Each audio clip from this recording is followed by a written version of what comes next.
संजय शिरसाट आरक्षण द्या, माधुरीताई आरक्षण द्या, आरक्षण वर्गीकरण झालंच पाहिजे, सीआयडी तपास झालाच पाहिजे, फेर तपास झालाच पाहिजे, शुभम वागुलेला न्याय मिळालाच पाहिजे, शुभम वागुलेला न्याय मिळालाच पाहिजे, आरक्षण वर्गीकरण झालंच पाहिजे. सुनेत्राताई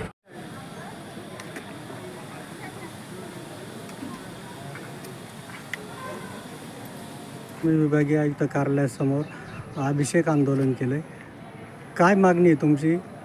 सर्वोच्च न्यायालयाच्या 7 सदस्यीय घटनापीठाने 1 ऑगस्ट 2024 रोजी दिलेल्या ऐतिहासिक व घटनात्मक न्यायनिर्णयाची अंमलबजावणी करायची. जो निर्णय होता की राज्यात अनुसूचित जातीचं आरक्षणाचं उपवर्गीकरण करण्याचा अधिकार हा सर्व राज्य सरकारना असल्याचा ऐतिहासिक निर्णय होता.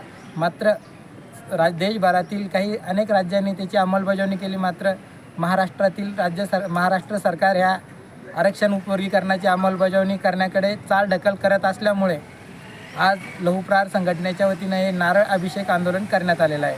कारण की महाराष्ट्राचे मुख्यमंत्री देवेंद्रजी फडणवीस आमचे लाडके देवाभाऊ फेब्रुवारी महिन्यात म्हणाले होते की अनुसूचित जाती आरक्षणाचं उपवर्गीकरण 1 मार्चपर्यंत केलं जाईल.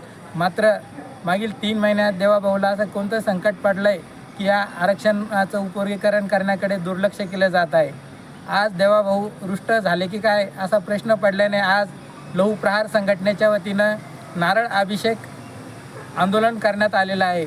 राज्य सरकारने अनुसूचित जाती आरक्षणाचं तात्काळ उपवर्गीकरण करावं व राज्यातील आरक्षणापासून वंचित असलेल्या जाती समूहाला आरक्षणाचा समान लाभ मिळावा यासाठी सामाजिक न्याय द्यावा.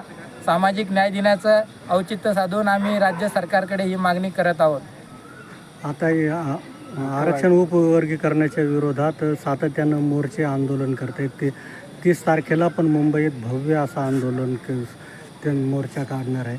तर तुम्ही याच्याकडं कसं बघता? फक्त त्यांचं असं म्हणणं आहे का 59 जातीपैकी फक्त एकच जाती मागणी करताय म्हणून? आरक्षणाच्या लाभापासून राज्यामध्ये जवळपास अनेक जाती वंचित आहेत. 59 जातीपैकी सर्व चर्मकार समाज आरक्षण उपवर्गीकरणाची मागणी करतोय.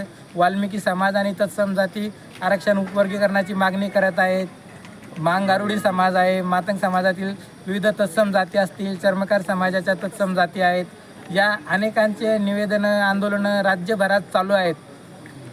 यामुळे फक्त मातंग समाज ही मागणी करतो हे म्हणणं अत्यंत चुकीचं आहे. अच्छा, मग आता तुमच्या आंदोलनामध्ये बाकीचे इतर जाती का जोडल्या जात नाही? इतर जातींचं समर्थन आहे. काल आझाद मैदानावर जो मोर्चा झाला होता तिथे मातंग समाजासोबत चर्मकार समाज, वाल्मिकी समाज, ज्या काही आरक्षणापासून वंचित राहिलेल्या जाती या सर्व जाती समूहाच्या प्रतिनिधींची त्या ठिकाणी उपस्थिती होती.